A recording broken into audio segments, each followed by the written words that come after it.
Okay, hello.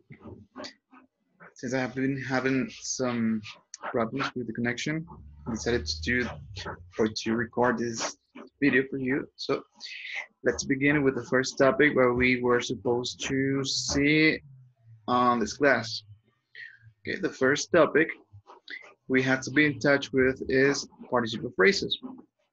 Okay, for you seniors, you will find this topic on this page, on page 302 and page 305. Okay, I'm going to skip this slide. I think it's not very important, but this one actually it is. So let's begin with this chart where we can see the four forms of verbs, either regular or irregular. We have talk, the simple past, the past participle, which is talked and talked, and the present participle, which has to do with the suffix ing. So it's important for you to take into consideration the last two columns of this chart, the past participle and the present participle.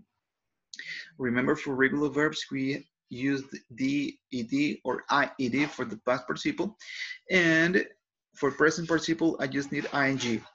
For example, cry, cried, cried, and crying. But for irregular verbs, you have to know the past simple and the past participle. In this case, for ring, rang, rang, and ringing.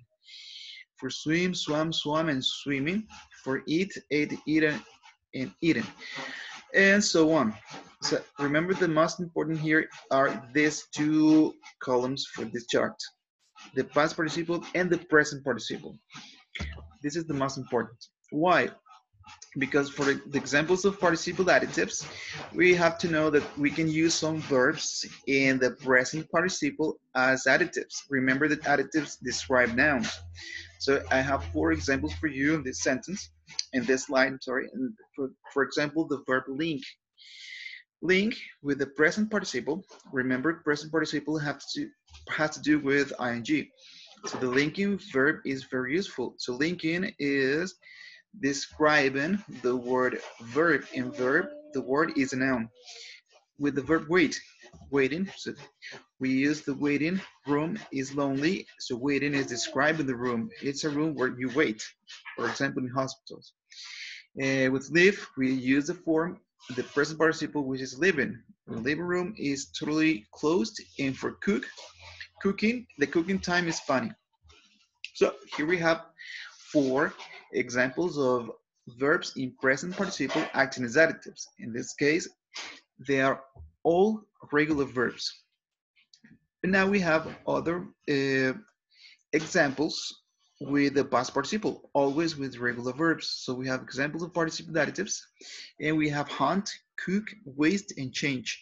And the first one, hunted sheep were recovered. Remember, sheep can be either singular or plural. So hunted is describing the sheep. So that is the action of the adjective to describe the word sheep. And the second one, the cooked chicken was really salty. Cook is describing chicken. For wasted is describing the noun time. And on the last sentence, changed is describing the word bowl. So here we have four examples of regular verbs in past participle acting as additives. That's why we call them participle additives. But it happens the same with irregular verbs. Again, with the present participle. Remember, present participle is when you write ing at the end of every verb. So for example, drink, read, blow, and win. Drinking, reading, blowing, and winning. Drinking water, the drinking water is delicious. Again, that is the action of the adjective. The reading book was thick. The blowing wind was terrible, or the winning teams, I'm sorry, I didn't write the S, but imagine it, please. The winning teams were from our town. So again, it's the same function, participles or participles acting as additives. But this is very important because for irregular verbs, we have to know them, especially for the past participle. I used lose, drink, write, and eat. But I have to know that the past participle of lose is lost. For drink is drunk. For is drunk, I'm sorry, for write is written, and for eat is eaten. For example, the lost money was found by the children. Lost is a participle describing money. Drunk is a participle describing man, and written is describing letter. So eaten is describing food. And on these sentences, we are using participles, participle additives, verbs, irregular verbs acting as additives. But now we have participle phrases as well. So what is that? It says that it's a phrase containing a participle, obviously, and always acts as an adjective. Here, the participle phrases are written in red. For example, the kitten sleeping peacefully on the windowsill never heard his aunt in the room. So sleeping is the present participle of sleep, but the whole phrase is sleeping peacefully on the windowsill. And this is one subordinate clause. That means that you can omit this part and read it the rest. For example, the kitten never heard us enter the room. Or you can use this phrase at the beginning of the sentence. For example, sleeping peacefully on the windowsill, the kitten never heard us enter the room.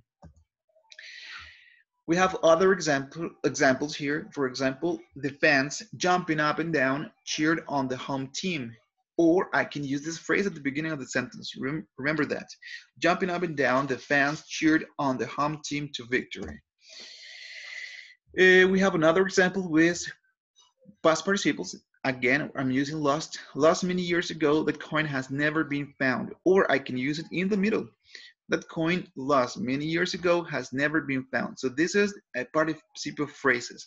The third one, okay, this is not very important because this, in this part, we would have to change a little our sentence. So let's pay attention to these two examples.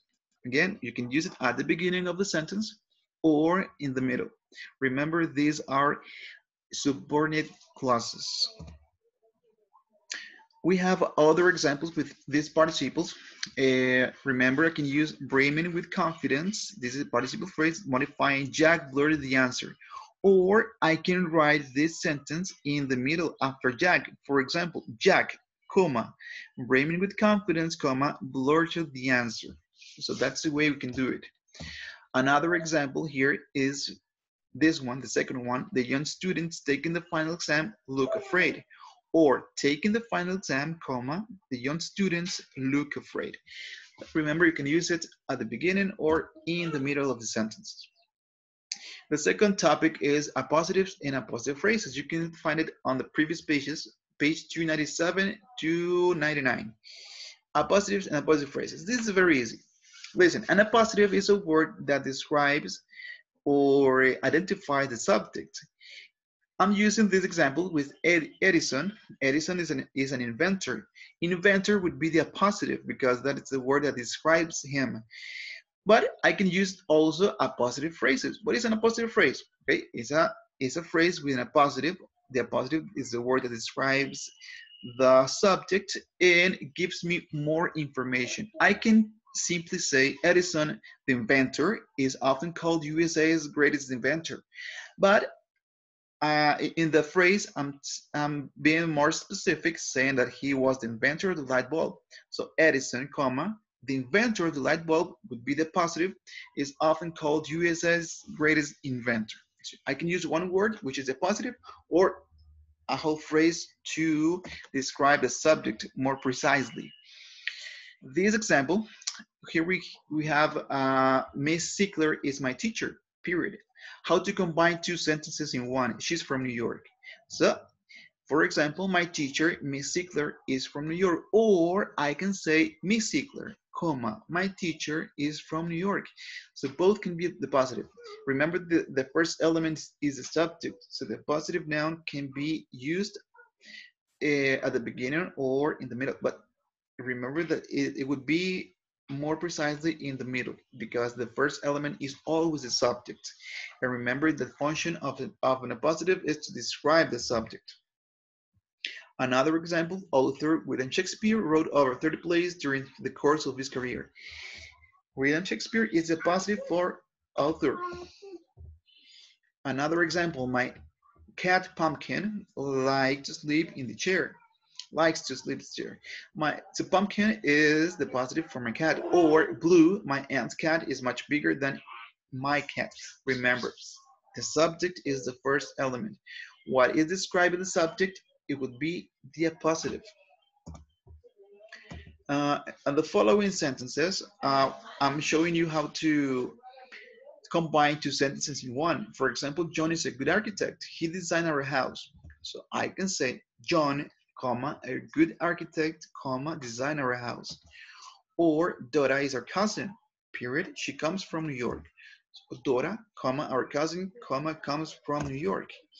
So the positive is always backwards. Architect is the positive for John, and cousin is the positive for Dora. So this is the first video for the first topic. Remember, we didn't have classes last week, so I hope you have understood everything.